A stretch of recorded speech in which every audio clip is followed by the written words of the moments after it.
Nuno Guerco.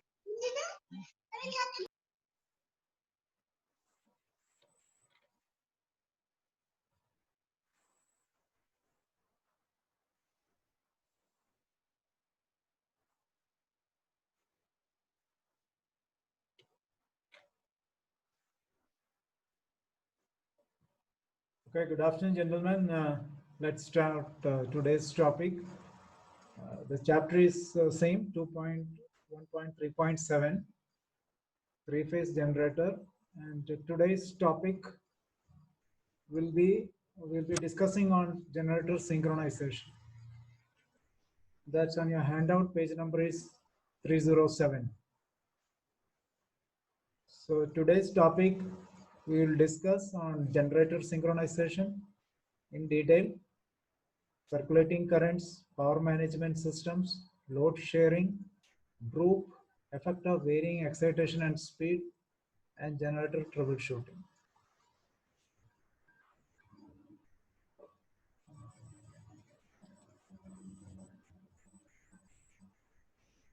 So synchronization, the generator already connected to the bus bar is we call as a running generator. The generator to be brought in service, we call it as an incoming generator. So for incoming generator to be parallel smoothly, it must be synchronized with the running generator. And for that, the following conditions are essential. So we know one is magnitude of the voltage, the frequency, the phase sequence, and at the time of closing of the circuit breaker of the incoming generator, the phase of the running generator and incoming generator must be aligned. So if a synchronization to take place correctly, the faster the incoming machine will slow down slightly while taking a small portion of the bus bar load. So if the incoming machine is synchronized with the running slower than the running machine, it should slow down further and draw motoring current. So it can operate reverse power relay. It may also trip the generator already connected to the bus bar due to overload. So what are the conditions prior synchronizing is voltage magnitude of the voltage. We will see what happens when the voltage varies, what happens. And basically this is the RMS voltage of the incoming alternator should be same as the RMS voltage of the bus bar voltage. So if the incoming alternator voltage is more than the bus bar voltage, there will be high reactive power that flows from the generator to the switchboard. So if the incoming alternator voltage is lower than the bus bar voltage, generator will absorb the high reactive power from the bus bar. And the other one is the phase angle. The phase angle between the incoming generator voltage and voltage of the bus bar should be 0. So this can be observed by comparing the occurrence of the zero crossing or peaks of the voltage waveforms. The other is the frequency. Frequency of the incoming generator must be equal to the frequency of the bus bar. So improper matching of the frequency result in high acceleration, deceleration in the prime mover that increases the transient torque. And the other one is a phase sequence. Phase sequence of the three phase of the alternator must be similar to the switchboard. So normally the main things are like voltage magnitude. The magnitude of the voltage should be same. That means incoming generator bus bar voltage should be same. Phase angle should be correct. And frequency should be same. Phase sequence, generally the frequency sequence doesn't change unless in the yard and all if they change the cable it can change. Otherwise phase sequence never changes most of the time. You have to take care only with the phase sequence when you take a shore power. Then yes, phase sequence can change. So main things are the voltage magnitude, phase angle, and frequency. So phase angle, if you look at this, what is a phase angle? Phase angle means the waveform should be matched in such that they rise and falls together. There should not be any angle difference, and the potential difference between the phases should be zero. So you can see the second one. This is the correct phase angle. The phase angle should be like this. Interconnecting two sources with slightly different phase angle. What happens in case if the phase angle is not same? The phase angle will, if the phase angles are not zero, that could result a neutral or circulating current between the two sources. Measuring the potential difference between the respective phases, that is going to be parallel. The magnitude of the potential difference between the corresponding phase will indicate the phase angle difference between two sources. Ideally,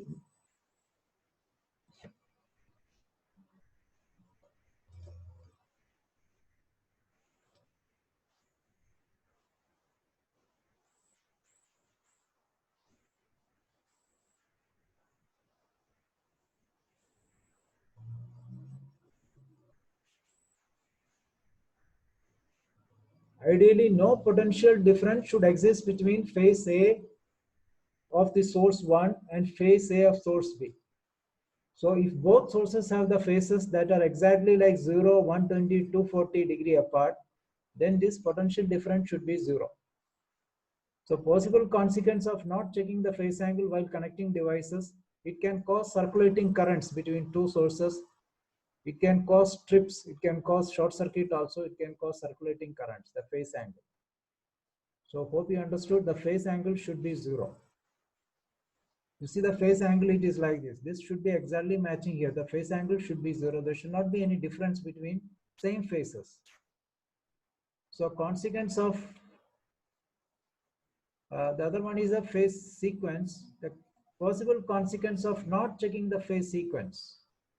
So one we have seen is the phase angle. Second is a phase sequence. If the phase sequence is not correct, motor could rotate in the opposite directions. So depending upon the driven load, it can damage the driven load also. It can rotate in the reverse directions. Electromechanical relay could cause a trip if the phase sequence is not correct, because you have a phase sequence relays in the starter panels and all. If it is your phase sequence is not correct, your machinery can trip. Electromechanical power meeting could give you wrong enormous readings. So it can give you wrong readings also. There can be dangerous short circuit current can also flow while interconnecting sources with the different phase rotations. So this is about the phase sequence. As I told you, the phase sequence normally doesn't change, but I have to be careful with only shore power. When you take the shore power, you have to be careful with the phase sequence. So these are the consequences if the phase sequence is not correct. Improper voltage magnitude. That means your voltage magnitude, the voltage is not same, like the incoming generator and the generator which is already running or switchboard, the voltage is not same. So what happens in this case? Suppose you have the magnitude of the voltage is not same. Then this can cause high reactive power will flow from the generator which has got high mechanical shock to the stator and rotor shaft. So your reactive power will flow from the generator which gives a high mechanical shock to the stator and rotor shaft. And due to the low incoming voltage magnitude results in weak magnetic field. So if the magnitude of the voltage is very high, it can be high reactive power. If it is low, it can become low magnetic flux. So these are the two things which can happen with the voltage magnitude. Frequency matching, if the frequency is not same, it can cause high acceleration and deacceleration in the prime mover, which increases the transient torque and creates damage to the rotor. So frequency matching is also required. High transient current may flow in the windings. Power system oscillations due to the transient effect. Possible power system protection operations. So all this can happen if the frequency is not matching. What are the likely consequences of closing a circuit breaker when generators are not properly synchronized? So this question is, if you are not properly synchronized, what are the things can go wrong? At that time, instead of closing a circuit breaker, the voltage phase difference causes a large circulating current. The main thing is the circulating current. That means when your voltage magnitude or your speed is not same, there can be circulating current flowing between these two generators. This circulating current can even heat up the winding because the current will vary. The current will become increased. One generator will find more current, other will less current. Power factor will also vary. So it can cause the winding to get heated up. Because the generator which is taking more current, naturally that winding will go, it will start getting heated. It can cause trip.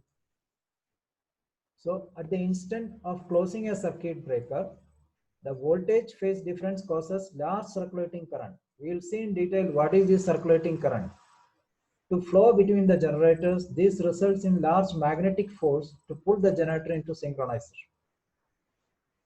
That means this will try to rapid acceleration of one rotor and deacceleration of the other. And these large forces may physically damage the generators and prime movers, which may include deformation of the stator winding, movement of the stator core frame, failure of the rotating diodes, brushless machines, rotor shaft shifting. All this can happen. And this large circulating current also can trip the generator circuit breaker, can cause blackout. So these are the likely consequences of closing a circuit breaker when generators are not in proper synchronization.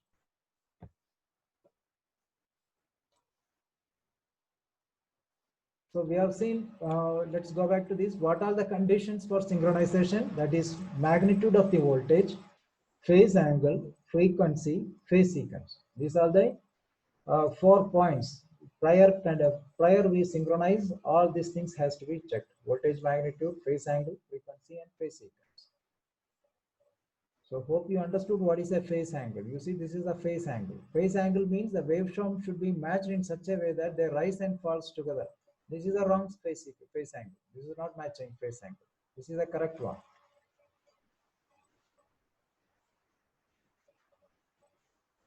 We have seen the various methods of synchronization. Basically, we have Lamb method, synchronoscope method, and in the Lamb method, you have a two bright, and one dark, and the other one is a synchronoscope. You see, this is the one dark and two bright. You can see these Lamb diagrams. From here, you can see it is written VR1 and VR2. So that means incoming generator and the busbar voltage. Both are connected. That means if the phase angle is 0 here, the lamp will be dark. In this case, they are connected with a different phase, VB and VY. Here is VB and VY2. So it's a different phase. So this will have an equal brilliancy because it's a different phase. And this both are phase, so this will be dark. So in this method, one lamp is connected between the corresponding phases, and two lamps are connected between the two different phases. So the correct moment to close the switch is obtained at the instant when the straight connected lamp is dark.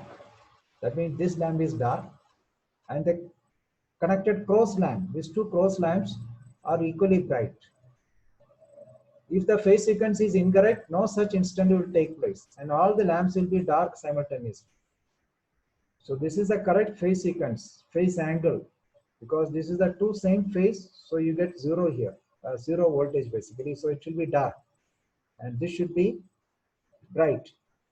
Here you can see here in this case, whenever the generator is running fast, the lamps will be moving fast in this way, clockwise way. If it is moving these lamps are moving in this way, it means it is slow speed, anti-clockwise. So clockwise direction shows you the generators are moving fast. It is moving faster way, and this is in the slow direction.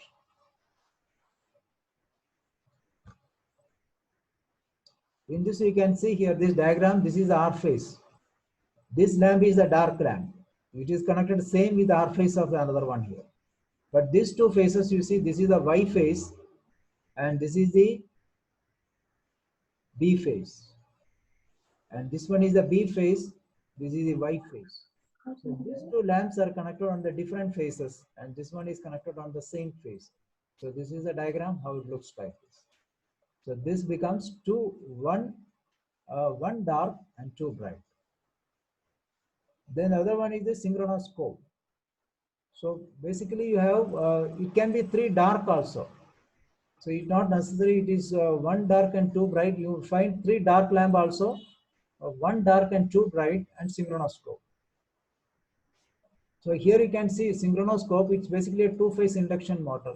Normally the synchronoscope, when you switch on, just prior you do the synchronization. It should not be left it on for a long time. It can get heated, it can go back. So it is a two-phase induction motor. Basically, one stator is connected to the bus bar, rotor is connected to the incoming machine. So stator is connected to the bus bar voltage Ry and rotor is connected to incoming machine. So stator and rotor produce a rotating field, rotating at a frequency of the bus bar and incoming alternator. So the point will rotate clockwise direction if the incoming machine speed is more. And the speed of rotation of the point will depend on the degree of the phase difference. So faster if phase difference is more. Now we know, like normally we close the switch with the breaker. We close the breaker at 12 o'clock positions, but we start off closing it from 11 o'clock. So this basically we are achieving nearly close to 12 o'clock to compensate for the time taken for closing the synchronoscope. As I told you, the synchronoscope never to be left on continuous. Once you finish the synchronization, the synchronoscope has to be switched off. Now there's one thing, why it is desirable to operate parallel alternator with the same power factor. You see on the switchboard, you have kilowatt meter, you have power factor meter, you have ampere meter. Kilowatt meter is same, the power factor also should be same. Because the power factor showing both same power factor means it is sharing the reactive power is shared equally. Understood? So same power factor is desirable for two or more alternators in parallel for a fixed kVAR reactive load. So kVAR is a unit to measure the rate of energy that is sloshing back and forth between AC source and load.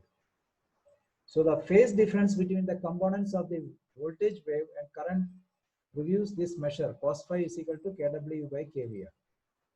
If the power factor is not same, then the reactive load sharing also vary, which makes the alternator load current to vary.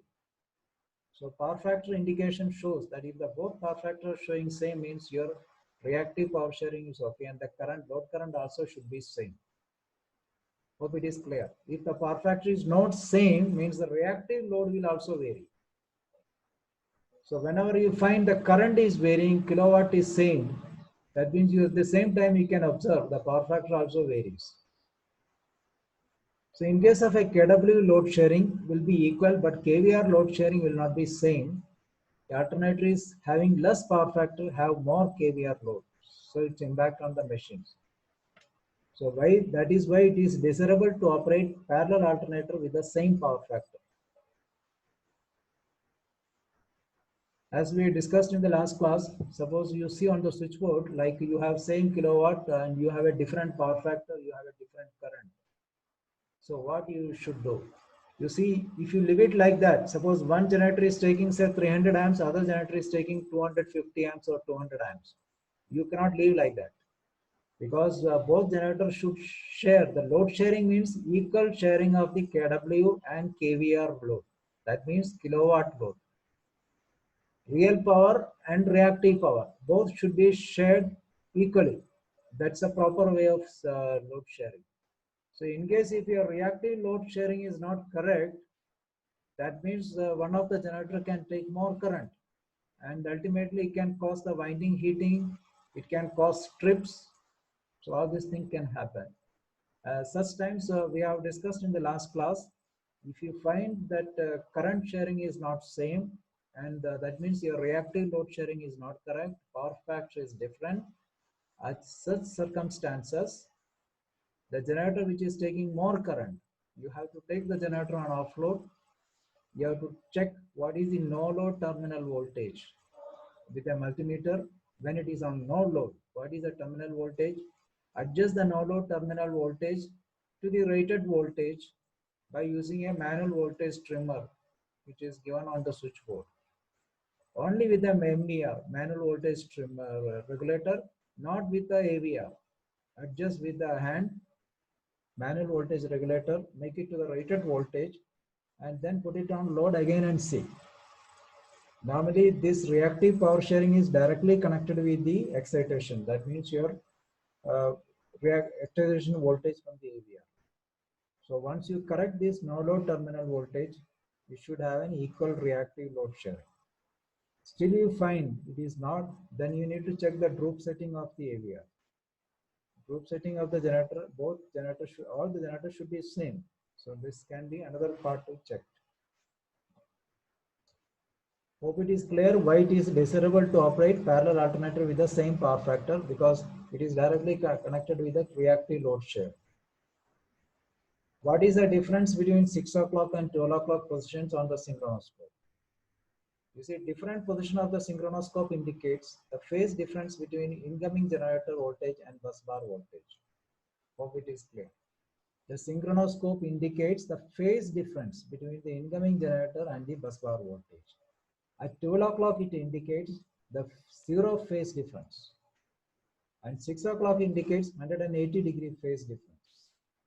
So 12 o'clock means voltage of the incoming generator and the bus bar are in phase.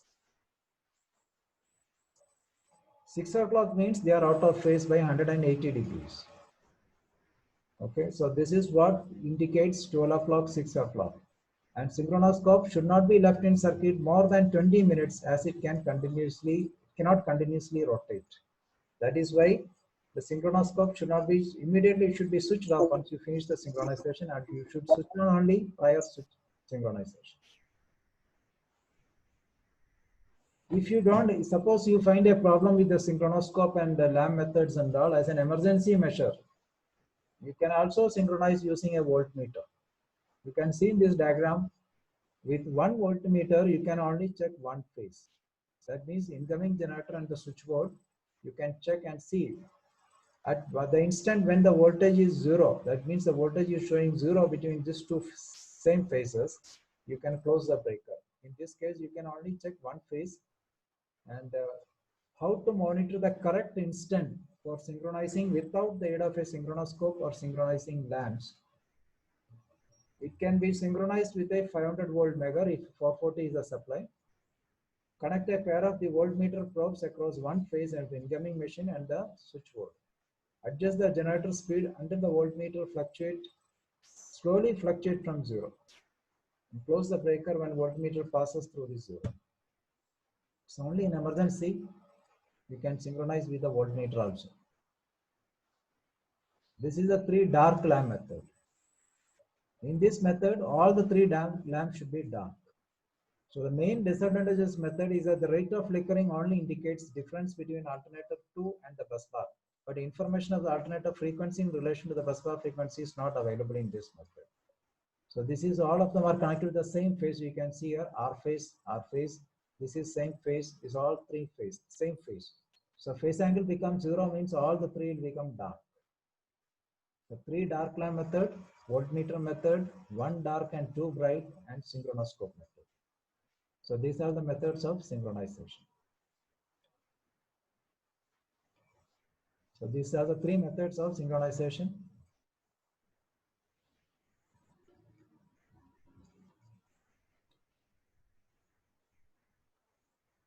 Why it is necessary that the incoming generator frequency is more than the bus bar? You see, whenever you take the generator on load, whenever you synchronize it, always you keep the frequency of the incoming slightly higher side, because the incoming alternator is kept slightly higher than the bus, because as soon as we connect the incoming generator on load, its RPM will drop because of the sudden demand of the load, and when result in the low frequency. So in this case, generator will behave like a motor, and the reverse power relay can cause a trip. So that is why before you transfer the load, you keep the frequency little higher on the incoming generator side. Effect of circulating current. You see, circulating currents pass through the generator coils. Now, when the circulating current will come, when it is not properly synchronized, that means the voltage or the speed is improper synchronization, there can be a circulating current flowing between the generators. And this current can cause heating of the coil, as well as it can cause the trip of the breaker. It can also cause reverse current relays to trip. So these are the problems with the circulating current. And when the circulating current will come, because improper synchronization time. We will see in details about this circulating current and the synchronizing current in the last topics coming up. And let's go through this power management system. What are the functions of power management system? As you know, like power management system is automatic blackout starts of the standby generator. So automatic starting of the standby generator, automatic synchronizing, automatic frequency control, automatic load sharing, preferential trips. When running generator load is 100% of the capacity and the standby generator is not available, and automatic generators start and stop in response to high and low load conditions. Pre-selection of standby generators priorities are achieved by selection switch on synchronizing panel. So there are a lot of functions with the power management system. It is actually, it's a full automatic system in power management. So there is no intervention by anybody. It is doing automatic. Okay. So in this you can see like diesel generator start and stop control, safety systems, auto synchronizing. That means in case of power management system, we just only give a start command to generator. It will start and it will parallel, it will synchronize and it will do the load sharing, everything in automatic, auto synchronize. Then it has got a load dependent start and stop. Whenever the load exceeds, the machineries like heavy machineries cannot be started. In case of like if the generator is sufficient generator power is not available, you cannot start heavy machineries. Then load sharing, load increase control, blackout monitoring. You see the blackout monitoring means suppose generators are running and there's a heavy load. So it thinks like there is a chance of blackout. It will start dropping this machineries. Means it will try to stop the machineries which is taking more current. That is blackout monitoring. It is also another function. So that the ship it won't go to blackout. Then power reservation for heavy consumers. Heavy consumers you cannot start unless you don't have enough power. Preferential trip. You know, whenever suppose single generator is running, when the load exceeds, it will activate preferential trip. Like essential loads, non-essential loads will be tripped. Frequency control, ship operation mode selection, shaft generator load transfer. So these are the power management system functions. We will not go in much in details. We will see few things like load sharing. What are the type of load sharing? Symmetrical load sharing, asymmetrical load sharing, fixed load, manual load, external load. The symmetrical load sharing means the load on the generator running in parallel will be equal. Symmetric. A small deadband of 1% of the rated power is foreseen. That means it can be a difference of 1% deadband, but the load will be equal on all the generators. Symmetric. Asymmetrical means load sharing of one generator will be loaded 80% and other generator will share the remaining load. Asymmetrical load sharing. So all these options you have on the screen from the engine control room. You can opt which one you want. You want a load sharing, a symmetrical load sharing, or asymmetrical load sharing. Because the asymmetrical load sharing, like when you want to take a power card and all, you can keep the one generator loaded at 80% and all other generator can share. So this will remain at a constant load about 80%. These are the advantages. Then this check synchronizing unit.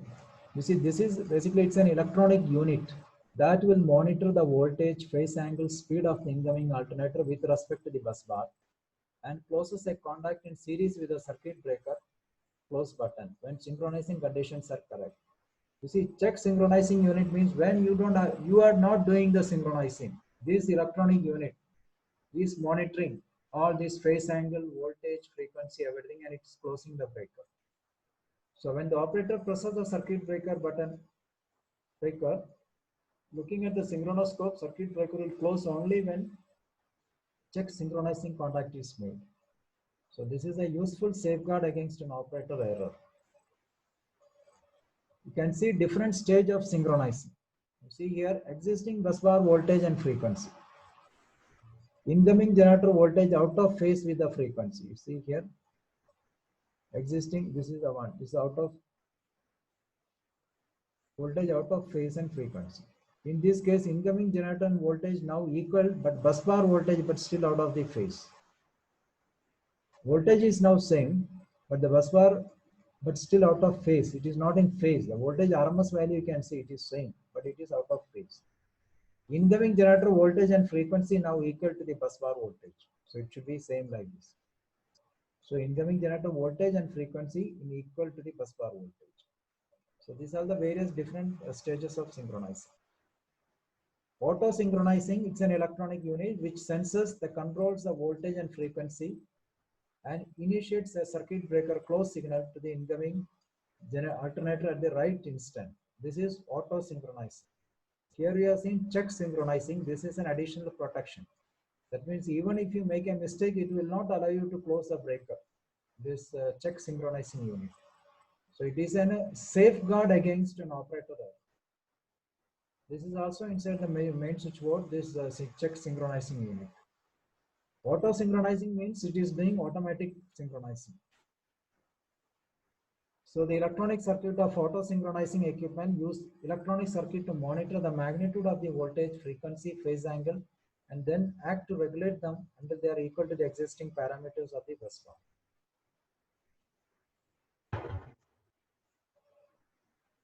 Coming to the load sharing. You see, basically load sharing is defined as the proportional division of the kilowatt and kVAr load between the multiple generator sets in a parallel system. So load sharing is essential to avoid overloading and stability problems on the system generator sets. So in simple way, what is load sharing? It is a proportional division of kilowatt and kVAr load. kW load means it's the real power. kVAr is a reactive power. So you have two type of power, reactive power and active power. Both has to be shared. That is called the load sharing. So what is this kW load? kW load means like heating load. You know, that is heating load, and this one reactive means is inductive type load. Inductive type load is the reactive load. Heating light means heaters. This all comes under kW load. Reactive type like induction motors or lightings, transformers, they all comes induction type. These are the two type of load what we have on board ship. One we have a kW load and a reactive load. This both has to be shared. That is called the load sharing. So while active power, we call it as a kW, that is active power, sharing between the generator sets during parallel operation is governed by the engine. So the reactive power sharing is controlled by the alternator's control system. There are various recognized load sharing methods in the generator industry. Asynchronous load sharing also, cross current compensation, quadrature loop load sharing. Quadrature loop sharing is standard kVAr load sharing.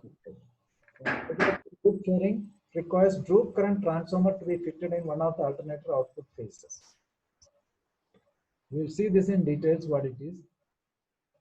Before coming to this droop, you see droop means drop in speed or drop in voltage you can say. So your governor has got a droop, AVR has got a droop. Now speed droop is a governor function which will reduce the governor reference speed as the fuel position or the load increases. So for stable engine operations, the principle of droop is used in all engines. In simple mechanical governors, droop function is built in and cannot be changed.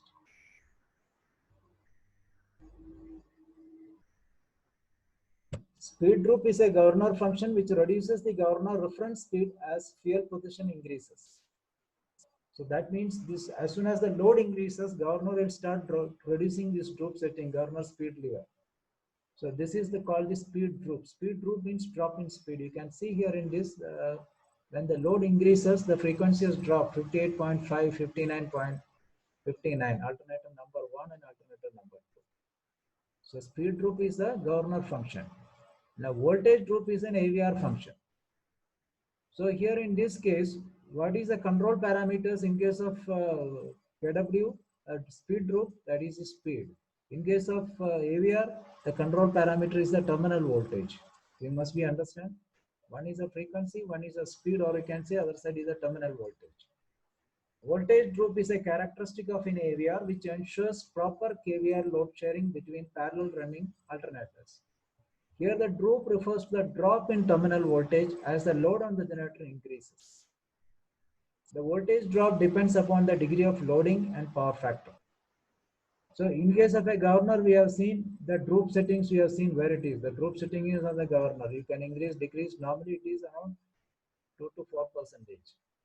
And in case of AVR, this is on the AVR inside. It's a small potentiometer in the AVR, but it is never adjusted. It is initial commissioning once it is set, because if it is changed, then you will not be able to do proper reactive load sharing when it is running in parallel mode. So you have a governor droop, you have an AVR droop.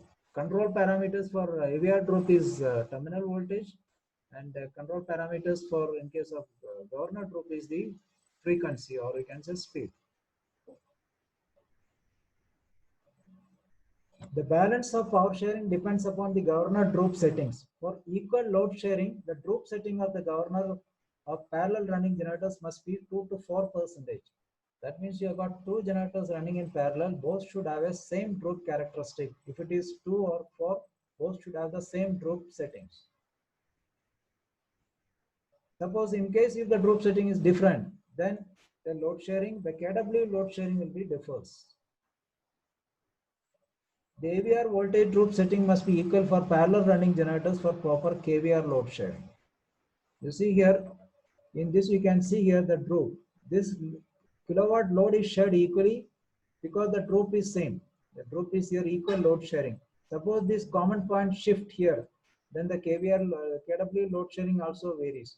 So this generator will take more load, this will take less load.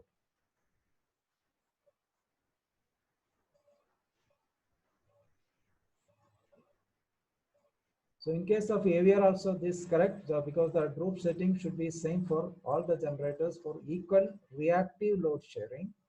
And for governor, all the generators should have the same droop settings for sharing uh, active load sharing, equal active load sharing. Immediately after closing the circuit breaker of the incoming alternator, governor speed setting must be increased to share the load between the alternators.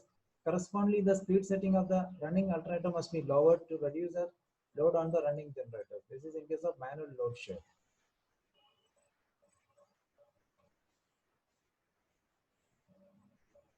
Okay, before coming to this, let's see this effect of change in the excitation and the mechanical input. See, when you change the real power sharing means change in the mechanical input. That means when you change speed or when you give more fuel, then your real power sharing is affected. And change in the excitation will affect the reactive power sharing.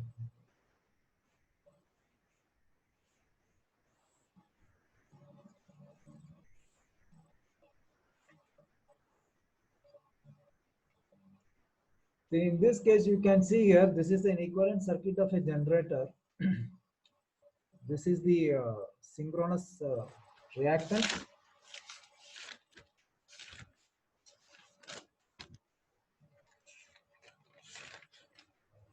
So synchronous reactance, this is called the synchronous reactance. This one, this is the armature resistance. So two generators are there, E1 and E2. So total we say this is armature resistance, this is a synchronous reactance. Synchronous reactance is excess. That means it is because of the inductance. So total we say it is, we call it as a synchronous impedance. A synchronous impedance means synchronous reactance plus armature resistance. Together we call synchronous impedance, the resistance offered by the circuit. So this is E1 generator, this is let's say E2. Two generators, this is a load which is connected here, and the current which is flowing here is I1, the current which is flowing here is I2. So the total current is I. Now you look at this circuit here. Suppose you have a circuit like this, and this one is let's say 10 volt, this is 10 volt. Okay, so what will be the current flowing in this case? Since both are having the same, the potential difference is zero here, is it? Because the potential difference is zero, then there will be no current will flow in this case. Hope it is clear. So when the potential difference is zero, there will be no current flow in this case. So that means if you have two generators, alternator number 1 and alternator number 2, if both of the generators have the same EMF which is produced, that means E1 is equal to E2, In this case, there will be no current flowing in this circuit. So we can say here, for the local circuit, E1 and E2, the magnitudes are same, but it is opposing for the local circuit. Because in the local circuit, both generators having the same EMF, so no current flows. So I is equal to V by R, that is 0, so no current. So in case of local circuit, E1 and E2 both are same, but is in opposite. Now this circuit, if I add another one more resistance here like this, an external resistance, so what will be the current? Now the current will flow from here to through this. This current also will flow from this. So from the both of them, the current is flowing through this in case of an external circuit. So for an external circuit, if you look at this both are in the same, oriented in the same direction, because you see here external circuit, the current is flowing like this current is also flowing like this.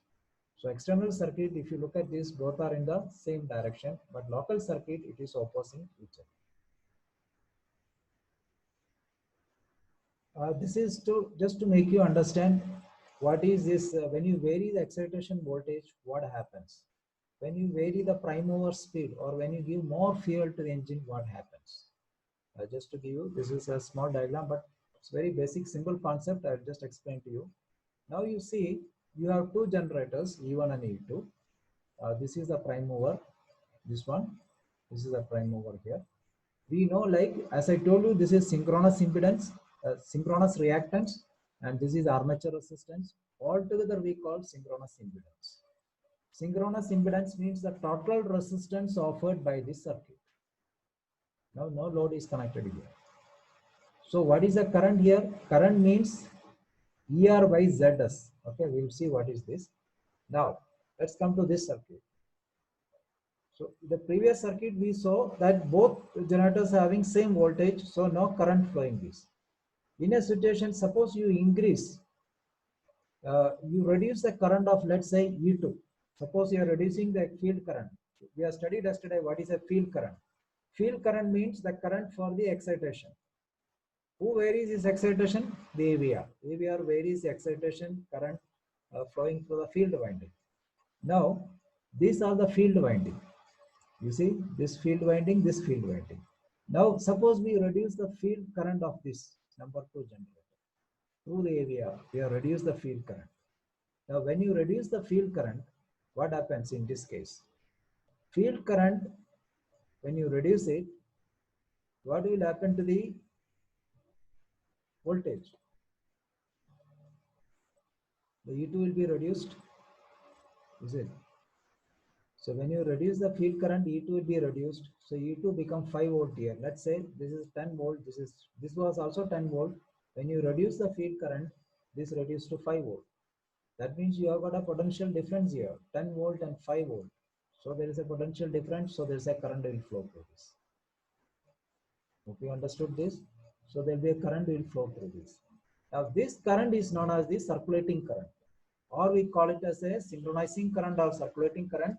So you can understand when what situations this circulating current will flow. So whenever you vary the excitation, suppose if both of them having a same voltage, E1 is equal to E2, no circulating current because resultant voltage is 0. I mean to say, what is this ER? ER means the resultant voltage, E1 minus E2. So in this case, what is the ER? ER means 10 volt minus 5 volt. Is 5 volt is ER. If this is 10 volt, then what is the ER? 10 volt minus 10 volt. So it is 0. So in this case, you got a resultant voltage. Because of the resultant voltage, a current will flow here. Now, what is this current? Because this armature resistance is very negligible. Most of the time, it is an inductive current. And this current will always lag the voltage. Hope it's very important point. What happens in case when you decrease the excitation, what happens? That's what I'm telling you. When you reduce the field current, this E2 will reduce. So there will be a circulating current will flow through this. This current is known as the circulating current. And circulating current flows only whenever it has got a different excitation. Coming to this. Now you see here, in this case, it is a equal excitation. Both having E1, E2, both are same, equal magnitude. It is in the local circuit, that's what it is showing you here. Vector diagram showing like this. E1 magnitude and E2 magnitude both are same, equal excitation. So there is no resultant voltage. Resultant voltage can only come when this or this varies. Now here you see here. Here you reduce E2. You see, look at this vector diagram. This is small and this is big. So here E1 minus E2 is your resultant voltage. Suppose this one is less, this is more, then it will be E2 minus E1 is equal to ER. So the resultant voltage is E1 minus E2.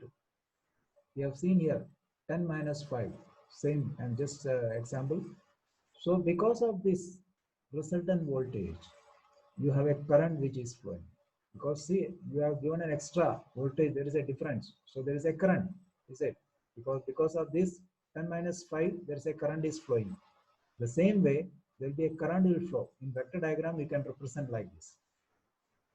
Now here you can see this current is 90 degrees lagging to E1. Is it? In the diagram, if you look at this synchronizing current is lagging to this and this is leading to this. Understand this? This current flowing is lagging for E1 and leading for E2. So whenever this current is, why this current is lagging for this? Because this current is an inductive because of the induction load. So inductive load is always lagging 90 degrees. And this current will have a demagnetizing effect on this. Since it is a lagging current, it is a demagnetizing effect on this. And since this is leading this will have a magnetizing effect on this. So what is this magnetizing and demagnetizing effect?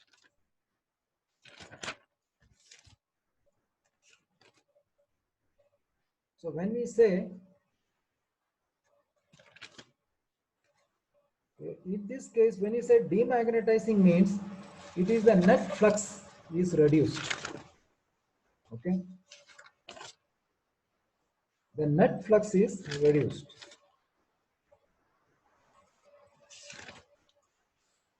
Demagnetizing effect means this current is demagnetizing this because this current is lagging this.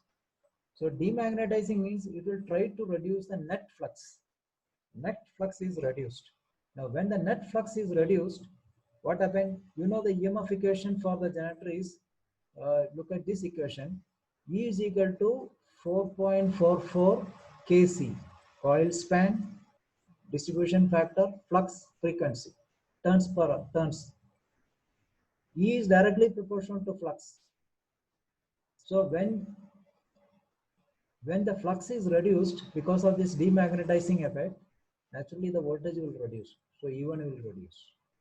Now this current is magnetizing current for this. It will improve the flux. So more voltage. So what happened? Initially it was less. So now it was increased. So you can see this current has got demagnetizing effect on this. This current has got magnetizing effect on this. So this will increase this voltage. This will decrease this voltage and bring it back to the same conditions. Again, bring it back to E1 is equal to E2. So no resultant voltage, no synchronizing current. It is come back to the same conditions. This is called the synchronizing action of the alternators. This point is to be very clearly understood. What is synchronizing power or synchronizing action? So whenever there is a difference in the field voltage or field excitation, that will cause a synchronizing current to flow. This synchronizing current is basically it is a lagging current because it's an inductive current, inductive load, and this will have a demagnetizing effect on E1 and magnetizing effect on E2. Demagnetizing means it will reduce the net flux, so the voltage will reduce. Magnetizing means it will improve the flux, so net flux will improve. So it will bring it back to the synchronization conditions. So this is ultimately what I want to say is that if this EMF are same, like E1 and E2 both are same, no resultant voltage, no synchronizing current. Whenever E1 or E2 goes more or less, then there will be a synchronizing current because of the resultant voltage. And this current will call the synchronizing current and it will bring it back to the same condition. This is called the synchronizing action.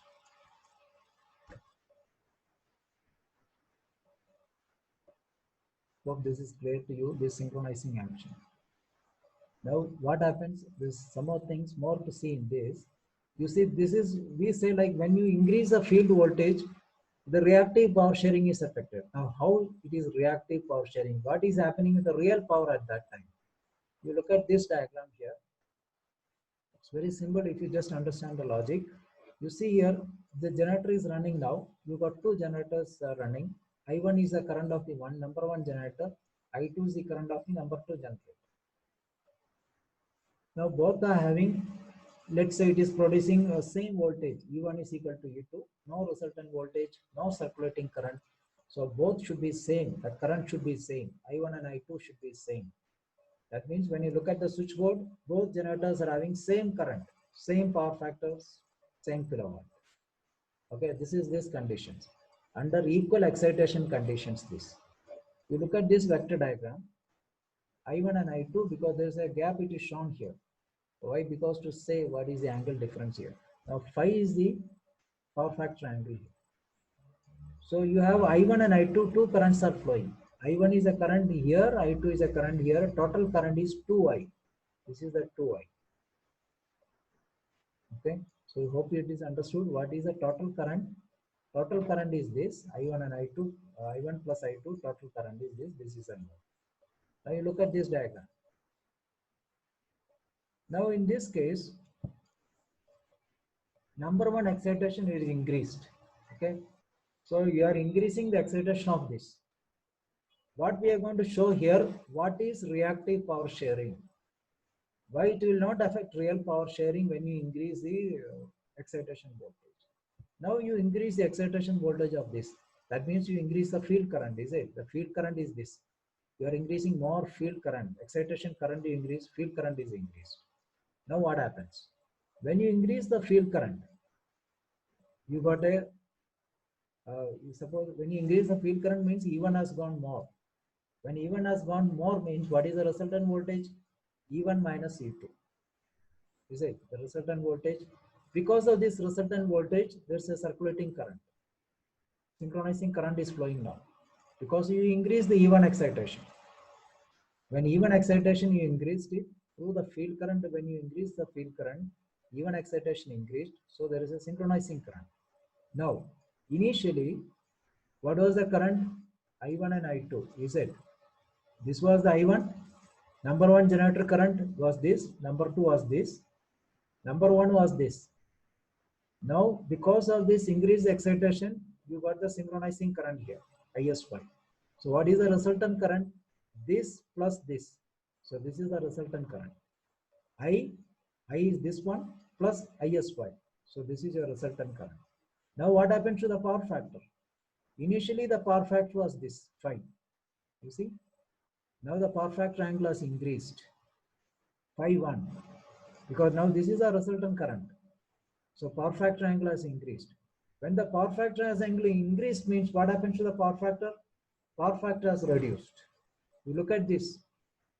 Now power factor angle, you increased 5-1. You increase this 5-1. The 5-1 increased because you increase excitation voltage of E1. Because the synchronizing current, your resultant current becomes this. So your cos phi is increased. The 5-1 angle is increased, so cos phi is decreased. So 5-1 means this is the power factor angle is increased. From here, from the voltage to I1 it is increased. So power factor is reduced. Hence it's operated at poor power factor. It means it will share more reactive power. You see here? So whenever you increase the excitation voltage, it will share more reactive power. It will share more reactive power.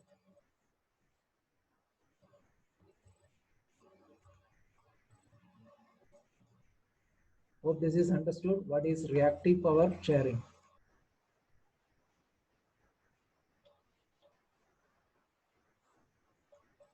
So this is the reactive. Whenever you increase excitation, it will share more reactive power. It should be very clear. What is reactive power? Who is doing the reactive power sharing? Is done by the AVR by increasing the field excitation. Active power sharing is done by the Garman. Now in this case, when you vary the speed, what happens?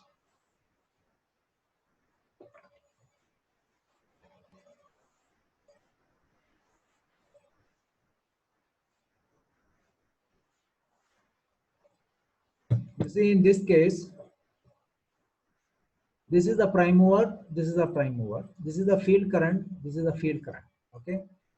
Two generators are running, E1 is equal to E2. EMF is same. And you can see here E1 is equal to E2. Now suppose the speed of the alternator number 2 is changed. Because this is the E1 and E2 is here. Now when you are changing, when you are decreasing the speed angle of the speed of this E2 generator, what happens? Sorry, this one. So when you reduce the speed, of this, there's a resultant voltage. Because now E2 is supposed to be here, it has come here. So this is the resultant voltage. Then because of this resultant voltage, what happened? There's a synchronizing current. This synchronizing current is 90 degrees to this. When you vary the speed, now you are only touching the speed, means you are given more fuel to the engine, you vary the speed, then there is a resultant voltage. And because of the resultant voltage, there's a synchronizing current. Now this synchronizing current, which is here, you look at this vector diagram.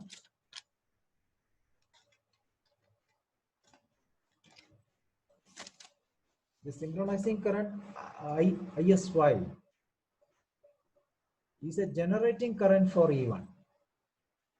And this current ISY is a motoring current for E2.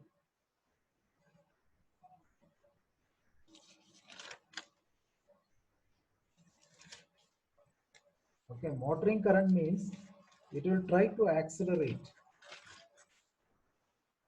And the generating current means it will try to deaccelerate. So E1 and S5 is in the same directions. You see here, E1 and S5, this is the angle. This was the E1. Now E2 speed has changed. So because of this, there is a resultant voltage and there is a synchronizing current. This synchronizing current IS5 is 90 degree to ER because it's inductive. So it lags this resultant voltage by 90 degrees. And E1 and IS5 are in the same direction. You can see both of them are in the same direction. And E2 and IS5 is in the opposite direction. So IS5 is a generating current for this and IS5 is a motoring current for this. Generating current means it will deaccelerate E1 and it will try to accelerate E2. It will speed up this because the speed was reduced. So it will speed up this, it will try to reduce the speed. So this is the synchronizing action, or we can call as synchronizing power. So whenever the generators are connected in parallel mode, and whenever there is a change in the speed or change in the excitation, this synchronizing power will try to remain to bring it back to the synchronized conditions. That is why generators are running in synchronized conditions. Small change in the speed, small change in the voltage, it will always remain in synchronization. This is done by the synchronizing power, or we can say synchronizing torque. In this case, you can say synchronizing torque. In this case, whenever the ER vanishes, when the ER will vanish, when the E2 comes to the same speed of E1, the ER will vanish. So ISI is vanished. It is back to the synchronization conditions. It can happen in the same way, other way also. Suppose E1 is reduced, then also there will be a resultant current and there will be an ISY. ISY will be generating current for E2, motoring current for E1, bring it back to the synchronization. This is the synchronizing action once the generators are synchronized. Two things to understand here. When you vary the excitation voltage, it is a reactive power sharing. And when you vary the speed, it is the real power sharing. Okay. Go through these slides if you have anything more. So real power sharing means change in mechanical input. That means change in speed. So giving more fuel. That's a real power sharing. Reactive power sharing is changing excitation. That means field excitation. It is done by the AVR. Okay, there are two things in your book also, this diagram. This is also same, like its basic concept is same. You can go through this. Effect of changing excitation. This one is not very clear, but basic concept is this. It's a demagnetizing and magnetizing effect and the synchronizing torque which is produced. Okay.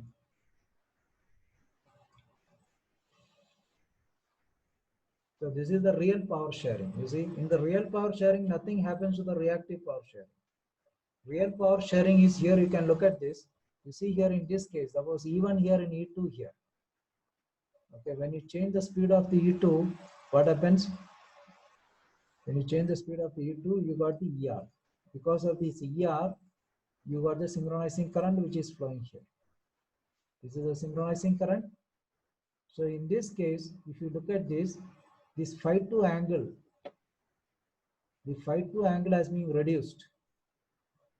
The phi2 angle which was this much is now reduced because this was I2 current and this is a new current, ISY current, ISY and I2. So your resultant current is I2 dash.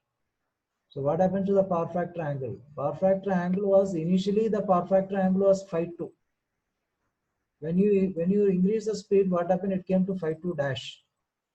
That means the power factor angle is reduced. It is reduced. That means cos phi has gone up. Hence power factor has gone up. So that is sharing a real power. So whenever the real power, more real power, see the power factor is gone up in case of real power sharing. Whereas in case of reactive power sharing, you see the power factor has come down. So this happens with the real power sharing and reactive power sharing. So when number 2 input power is increased, when you increase the number 2 power, so now E2 is more than the E1. Because of this, there is a resultant voltage ER.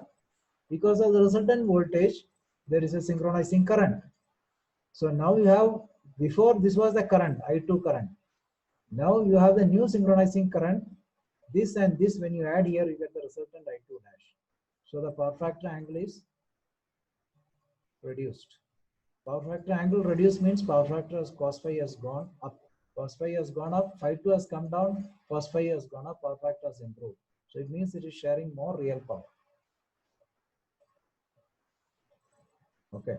Now, so we have seen this real power sharing and reactive power sharing. So we'll just again, we'll see the final one, first slide. Load sharing. Okay. Load sharing means it is a proportional division of kW and kVR load sharing. Active power sharing, it is done by the governor of the engine, and reactive power sharing is done by the control system, or you can say AVR. So whenever the excitation voltage is increased or when the terminal voltage is increased, your reactive power sharing is affected. Active power sharing only will be affected when the speed varies. Reactive power sharing is affected by the field current or terminal voltage. Field current, terminal voltage, or AVR droop. Yes, reactive power sharing can change. In this,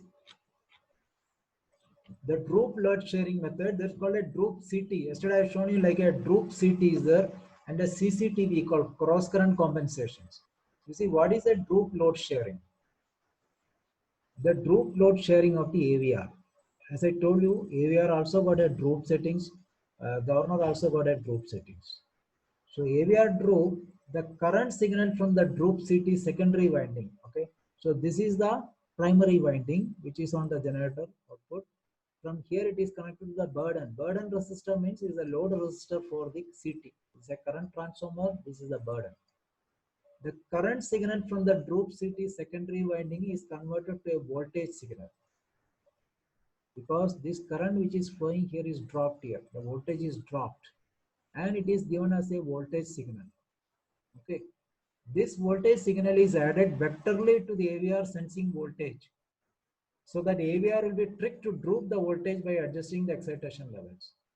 So this current transformer output is converted to voltage. It is given to the AVR for the droop setting.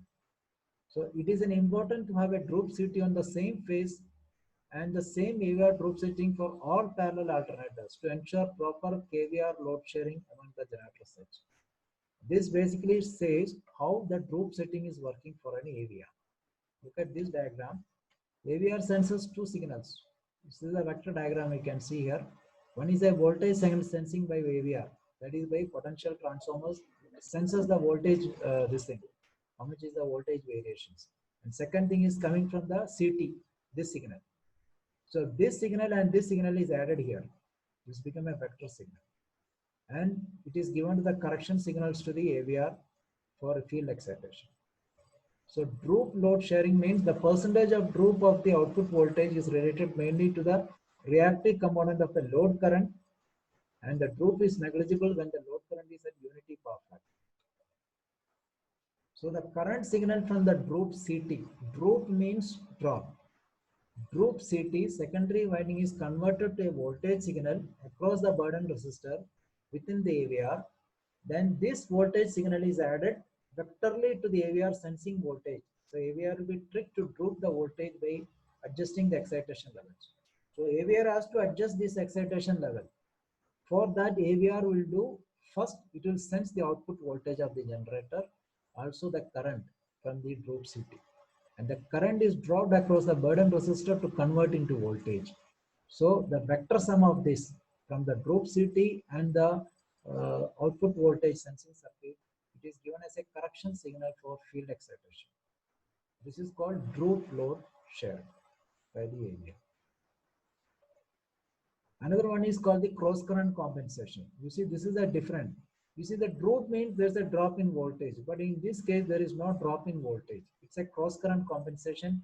These two are connected in, you can see one generator output is connected to the other side. You see here, it is connected with this other one. So another mode of reactive load sharing. This is one mode of load sharing. Reactive load sharing in the AVR droop setting is done by this. Another mode of reactive load sharing is called the cross current compensation. Why it is called cross current? Because it is cross connected here to the AVR2, AVR1 from here to the AVR2. So another mode of reactive load sharing is the cross current compensation, and it is used for the reactive load sharing between parallel alternators. So now you'll think like we have got two types, basically cross current and droop CT. It is two different. Some of them has got an automatic switch which is switches on this, whether you want a droop CT or you want a cross current compensation. So in this method, it operates with analog signals. It measures the current between the current transformers of the generator. Here also it is a current transformer. It is measuring this current. This is a burden resistor here. The current transformers are interconnected. You see, it is interconnected here. The secondary current of the first transformer must match with the other transformer secondary current.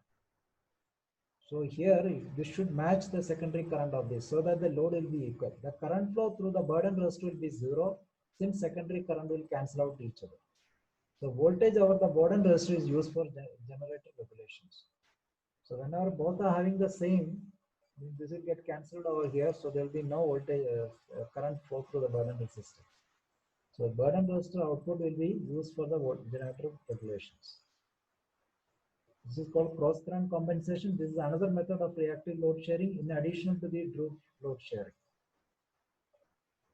This comes to the generator troubleshooting part.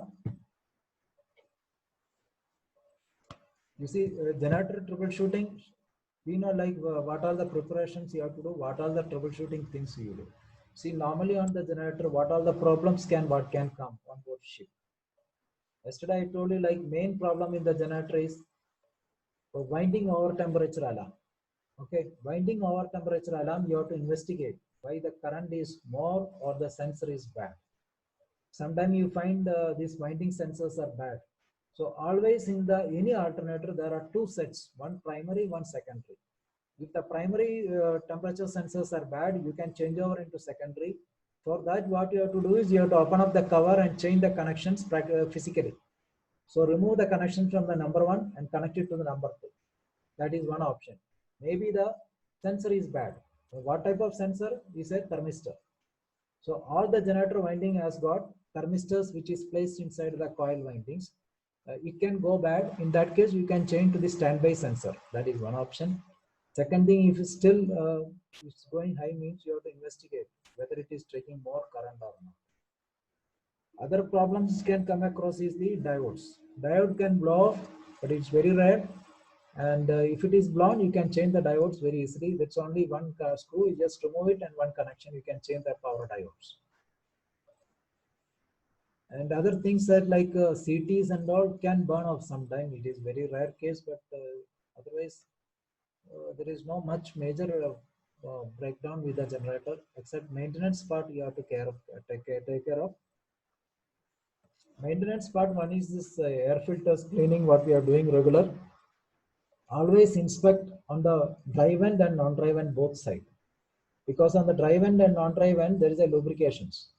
The oil can leak into the stator windings. It's very important that you must check any oil is coming inside the alternator or not. So that is very important to check any oil dripping from the lubrication part.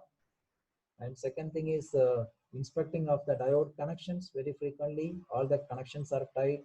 Inspecting the terminal connections, CCTs, droop CTs, cross current compensation CTs, voltage transformers, current transformers, AVR circuits. All you have to inspect it, check all the connections on this. Second thing is the main thing is the Megger test. As I told you, whenever you do the Megger test, stator winding Megger test, no issues.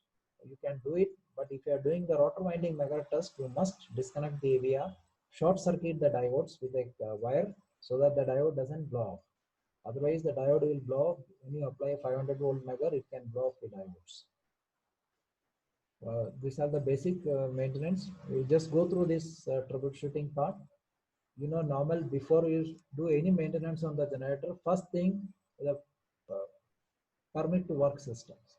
First thing you have to make the lockout and make the permit to be completed. So in the permit, first thing you have to rack out the breaker from the main switchboard. Rack out the breaker on the main switchboard, engage the turning gear, shut the starting air valve so that it cannot turn at all. Shut the starting air valve and release the air, because the air will be maybe trapped and it can turn one turn. When you maybe measure the air gap and all, it can turn and get stuck with the filler gauge inside. So always shut the starting air, release the air which is in the system, engage the turning gear, put the notice, make the work permit, rack out the breaker from the main switchboard, switch off the heaters, very important because it can give heavy shock or burn. Then shut down the prime mover, lock off, circuit breaker is locked and tagged.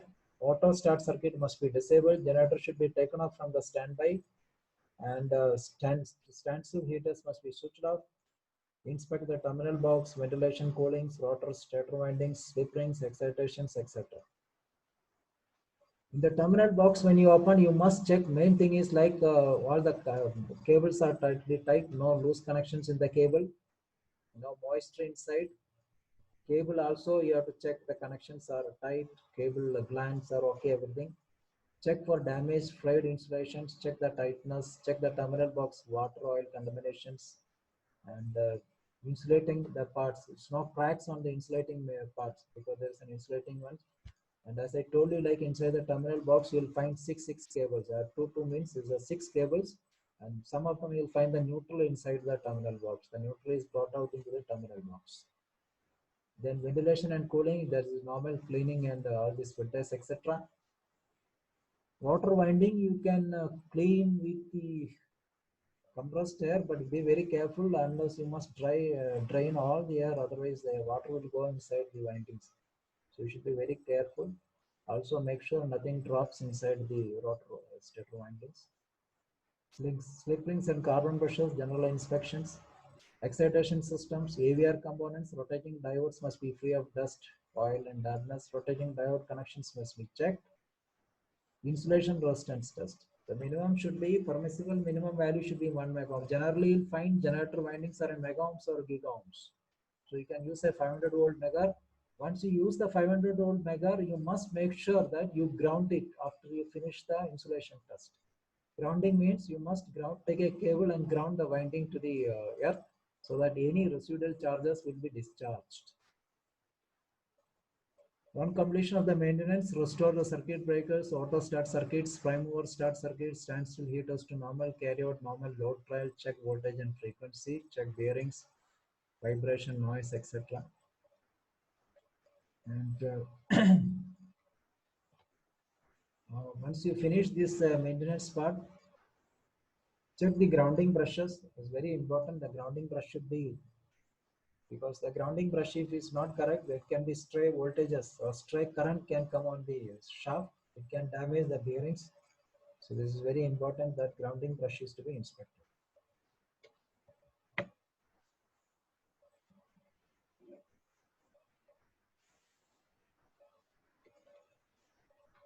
So today we are coming to end of this topics of the synchronization, and the next, so we're going to the next. Let's just see what has been covered up today's class.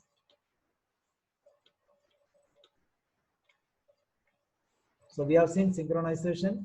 What are the conditions prior synchronization? Okay, like what are the things to be checked prior synchronization? Magnitude of the voltage magnitude, frequency, phase angle, phase sequence. This is very important. What to be checked prior synchronization. Then what is the effect? What is phase angle? If the phase angle is not same, what happens? If it is different phase angle, what happens? And if the voltage magnitude is not correct, what happens? If the frequency is not same, what happens? If the phase sequence is not same, what happens? We have seen what can happen under these circumstances. Then we have seen what is a circulating current. When a circulating current can flow in a system. And then we saw what is power management system functions, various functions of a power management system. Then we see the load sharing. What is a load sharing? What is reactive load sharing? What is active load sharing? What is active load? What is reactive load? What is the function of the governor? What is the function of the AVR? What is a droop? What is a governor droop? What is an AVR droop? What is reactive load sharing? What is active load sharing? Means when you change the speed, what changes? That is your real load, reactive, active power. When you change the voltage or excitation, then your reactive power sharing is changed. What is a droop? AVR droop, governor droop. When you change the governor droop, what happens? When you change the AVR droop, what happens? So droop setting is very important. So you can run any generator which is having the same voltage and same frequency. The load may be, the kilowatt may be vary, but you can run any generator which is having the same voltage, same frequency in parallel by changing the droop settings. So technically there is no harm in running any generator which is having the same voltage and same frequency. Kilowatt load will vary, but kilowatt load also you can share by setting the droop high and low. So if you keep the droop high, it will take less load. If you keep the droop less, it will take more load. So too less droop and too high droops, it also can create oscillations in the generators. So there is no technically harm in running any generator which is having the same voltage and parameters ratings except kilowatt. Kilowatt doesn't make any difference because the droop settings you can make the generator to take more load or less load. Then we have seen what is the effect of varying excitation and speed. When you vary the excitation, what happens? When you vary the excitation, you know, like if you vary the excitation with the one which you increase excitation, then there will be a synchronizing current will flow, or a circulating current. We can say that current will have a demagnetizing effect, so net flux will be reduced. So if it is a magnetizing effect, net flux will be improved, so voltage will be increased. Speed also we have seen. Then we have seen the general troubleshooting on the generator parts. So whatever the doubts you can have, today's evening class we will discuss only the three-phase generator. You can doubts whatever you want to put up, you can put it in the chat mode, and evening we can discuss. So today we'll discuss full chapter from the beginning onwards, from the three-phase alternator, starting from very basic, like what is a working principle, all this till today's last class.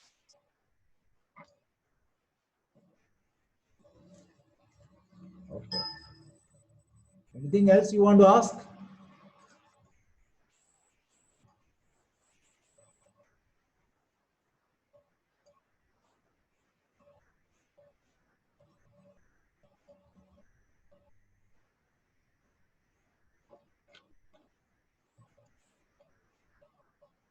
Hello? So whatever, anything you want to ask, put in the chat mode. And the evening class will be repetition class of the three-phase alternator in the evening. So anything you want to ask, you can ask in the evening class.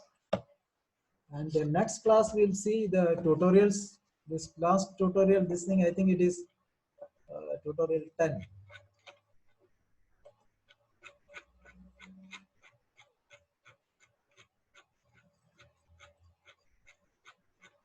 Okay, all the slides I already sent it to you today.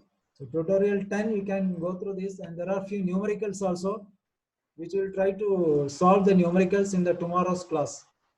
All these numericals, there are few numericals in this.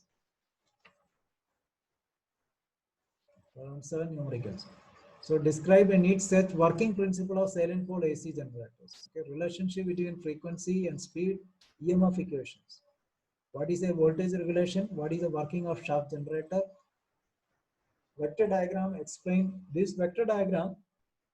I have sent you a tutorial. Go through the tutorial question answer. You can see in that how to explain this change of excitation, varying governor speed using the vector diagrams. Okay. Then effect of varying speed control. Then sketch and explain generator load sharing. Explain various maintenance troubleshooting carried out on alternators. Remaining all the 8 are the numericals we will solve in the class. I will next class I will show you the solutions, and we will go through the numericals in the next class.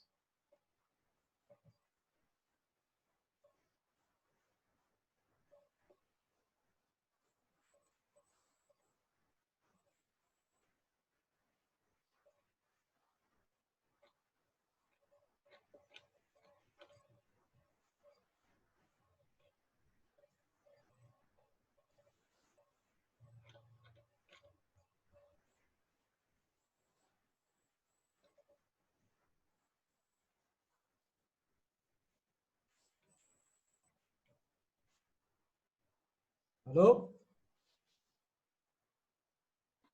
Okay, sir. Yes, sir. Okay. How was this today's class? You could see the slides clear? Okay.